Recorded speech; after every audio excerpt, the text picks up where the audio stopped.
Are you ever checking your bank balance and think, it'd be kind of nice if I had better cash flow right now? Well, hang out because I'm going to go through strategy after strategy to make sure that you are cash flow positive and in a very positive flow. We'll raise a glass while we think tank your business from a standpoint of profitability, joy, and more creative freedom, all while still having a life. I'm Sandra Funk, and this is Design Sips. Cheers. Alrighty, Sandra. Let's dig in. Let's dig in. Okay, so how can designers start increasing their cash flow right away? So, really important things when it comes to cash flow is to always be cash flow positive. And what that means to me is that money comes in and then you do the work, right? Money comes in and then you purchase product. Money comes in and then you bid out the job, okay? Whatever it is, you don't do work for a client before you are paid for that work. The days of leaving money on the table, leaving 10% balance due are over, right? We now have such a connected, immediate world of Google reviews and Yelp and social media that there is no need to leave money on the table just so that you finish the job. You're going to finish the job to its utmost potential because your reputation depends on it. And unlike back in the day when that was just one neighbor talking to another, now a client could go to the internet and could, do whatever they're gonna do with your number of stars if you don't see your project through. So throw out that idea that you have to leave any money on the table. Also, there is just nothing about being the client's bank that makes sense, right? Again, build your reputation from the beginning, work with smaller jobs until you bring that trust and build up to the bigger jobs. But there's never going to be a time where you need to take a deposit, order the whole product, and then hope that the bill gets paid at the end, right? When you get paid first, you always have great cash flow because you know exactly what you're going to get paid, and now you need to manage your expenses after that.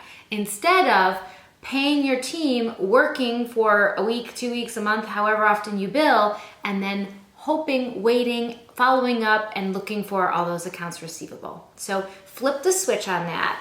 It's absolutely within your rights, and it is something that you should do for yourself and for your business's health.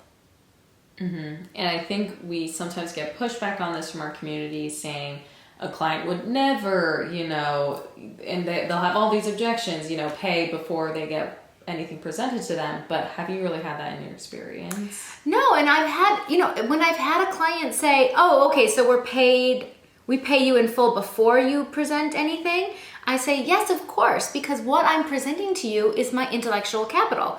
The designs, once I tell you my brilliant ideas, seriously, this is 20 years in, I think we can talk about, you have brilliant ideas. Once you share your beautiful, aesthetic, brilliant ideas with that client, those ideas can't be brought back, right? So you need to be paid in full for intellectual capital before you share it, day in and day out.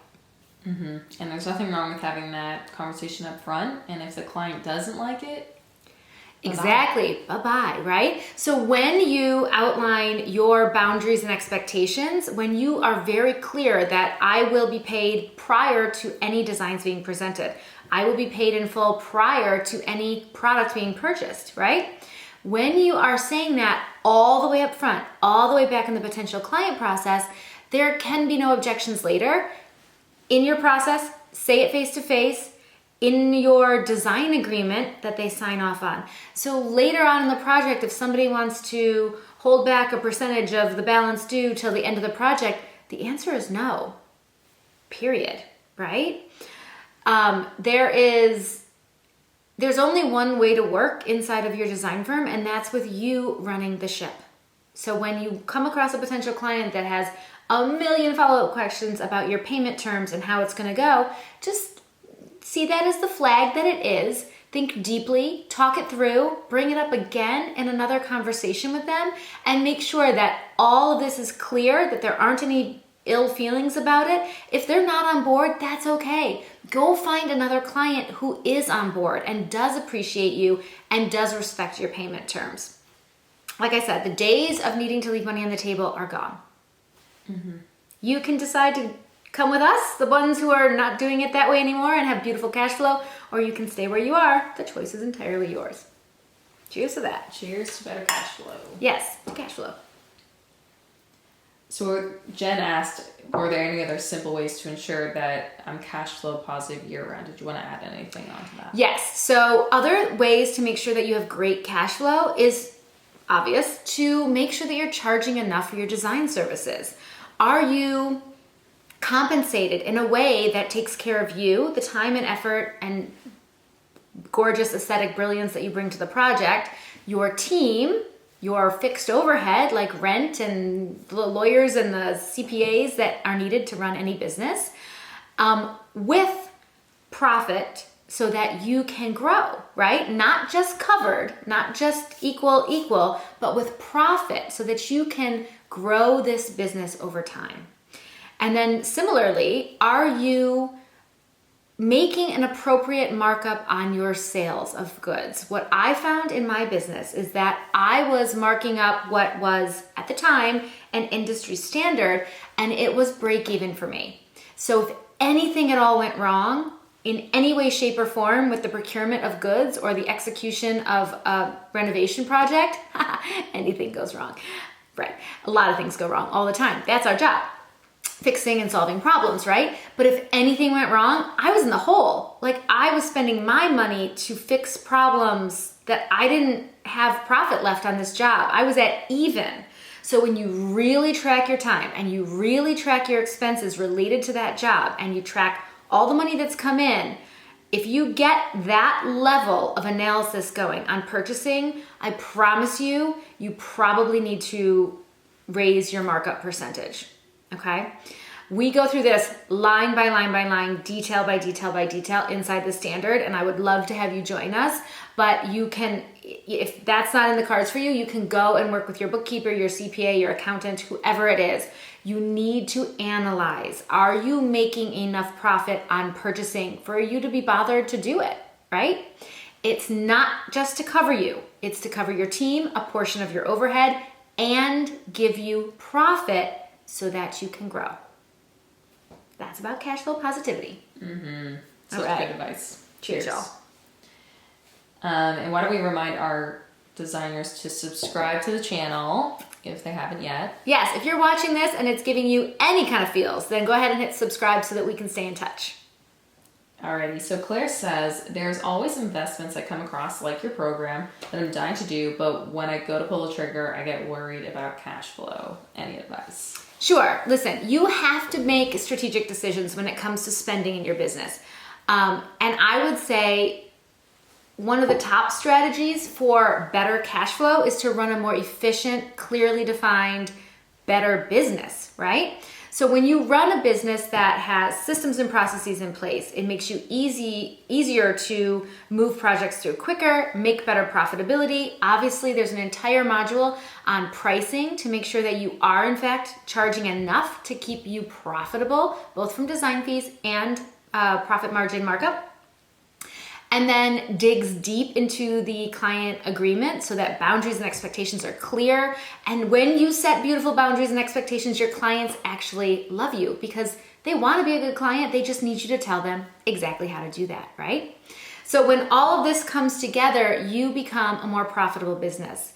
We have testimonial after testimonial after testimonial of clients who have done the standard and have more than 10 times received back their investment within the first couple of projects, right? So that is an investment in you. That's an investment in your business. That is a way to level up.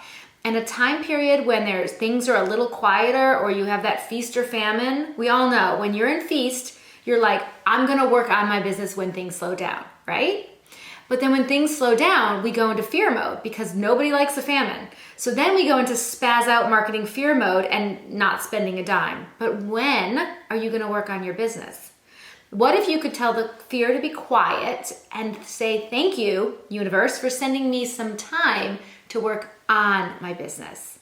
It is a big perspective shift. It's a lot to ask, but I'm telling you, when you have a little bit of space, that is the time to pounce on making your business more profitable by improving the structure with which it stands. Absolutely. Cheers to that. And for some other practical ways that you've sort of talked about before, self-financing, business bank account, line of credit, things like that, do you suggest in terms of being able to make a big investment? Yes. So when you want to substantially improve your business, that might look like hiring a procurement manager, hiring an assistant, working with a business coach, or doing a program like the Interior Design Standard.